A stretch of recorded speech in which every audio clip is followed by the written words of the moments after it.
हमने अक्सर सुना है गीता में ये लिखा है, गीता में वो लिखा है, जीवन ऐसे जियो, जीवन वैसे जियो। पर गीता का असल सार क्या है?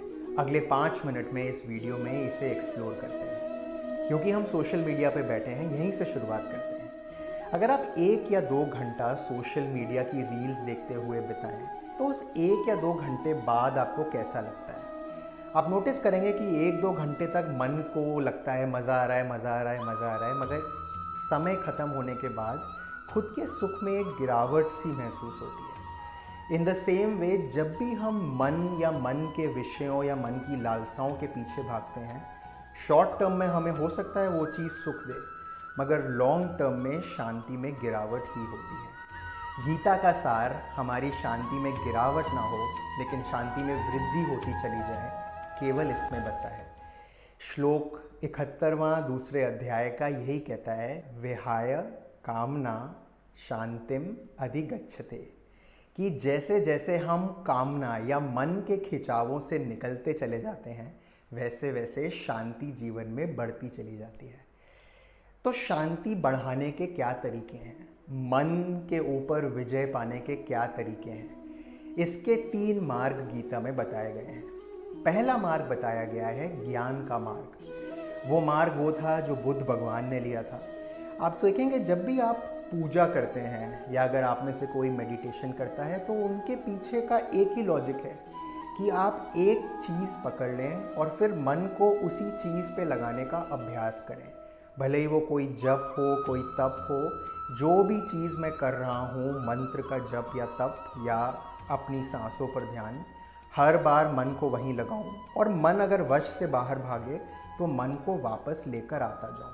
अगर मैं ये चीज़ हर पल कर सकूं, हर पल मेरा मन कहीं भी खिंचा चला जा रहा है तो मैं उसको वापस लेके आ सकूं, उसको बोल सकूं कि नहीं नहीं, खिंचाव जो है वो दुख का कारण है, मुझे खिंचाव से निकलना है, तो वो मार्ग है ज्ञान का। दूसरा मार्ग जो गीता में बताया गया है मन पे विजय पाने का, वो है कर्म मार्ग।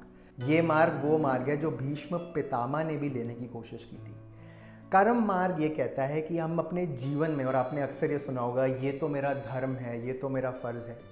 अगर आप अपने जीवन के धर्म या अपने फ़र्ज़ों को चुन लें, तो मन को उन फ़र्ज़ों को निभाते हुए सुख हो या दुख, आप हमेशा अपने मन को उस फ़र्ज़ में लगाने का अभ्यासी बनाएं। धीरे धीरे जैसे आप अपने धर्म या अपने फ़र्ज़ पे अपने मन को लगाते चले जाएंगे, वैसे वैसे मन आपको खींचने की क्षमता खोता चला जाएगा। करते करते करते करते कर्म मार्ग पे अंत में आदमी मन पे विजय पा ही लेता है। तीसरा मार्ग जो बताया है वो है भक्ति का मार्ग। ये वो मार्ग है जो मीरा को अक्सर बताया जाता है, उन्होंने लिया था। आप देखेंगे अक्सर मन के खिंचाव का कारण ये होता है कि मन खुद को दूसरी चीज़ों से या दूसरे लोगों से बहुत अलग समझता है। आपके सामने खाना लगा हुआ है तो खाने की तरफ मन इसलिए ललचाता है क्योंकि मुझे खाने में और अपने में एक अलगपन प्रतीत होता है। मगर अगर आपको खानेपन में अपना ही एक अंश महसूस हो, तो आपके खाने की प्रति लालसा जो है धीरे धीरे कम हो जाएगी। ये जो तीसरा पथ है भक्ति का, वो यही कहता है कि आप अपने आसपास की हर चीज़ में भगवान का अंश देखें। ममो वांशो जीव लोके जीवभूत सनातना एक श्लोक है जो यही बताता है कि अगर मैं हर किसी में, हर इंसान में, हर चीज़ में भगवान का अंश देखूं, तो धीरे धीरे मन की लालसाएं कम होती चली जाएंगी, मन का दूसरी चीज़ों के प्रति खिंचाव कम होता हुआ चला जाएगा, मन मेरे कंट्रोल में आ जाएगा। गीता का सार मन पर विजय और मन पर विजय के ये 3 पथ इनमें ही जुड़ा हुआ है। और आप कहेंगे ये सुनने में तो अच्छा लगता है मगर बहुत मुश्किल है। इसके लिए भी 18वें अध्याय में गीता ने एक श्लोक दिया है, जब उन्होंने कहा है, यत् तद अग्रे विषमेव परिणामेन अमृतोपम तत् सुखम सात्विकम। अर्थात ऐसे बहुत सी चीज़ें हैं जो कि पहले पीने में जहर लगें, मगर समय के साथ उनमें नेक्टर या अमृत का स्वाद आए। इन प्रैक्टिसेस में भी, जिसमें मन को वश में रखना है, शुरुआत में शायद लगे ये तो गड़बड़ है, अच्छा नहीं है, मगर धीरे धीरे जैसे जैसे आदमी की शांति में वृद्धि होती है, आदमी इन चीज़ों के पीछे छुपे ज्ञान को, इन चीज़ों के पीछे छुपे हुए अर्थ को समझने लगता है।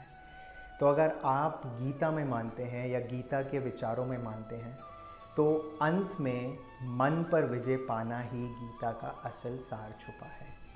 कृपया इन विचारों पर विचार कीजिएगा।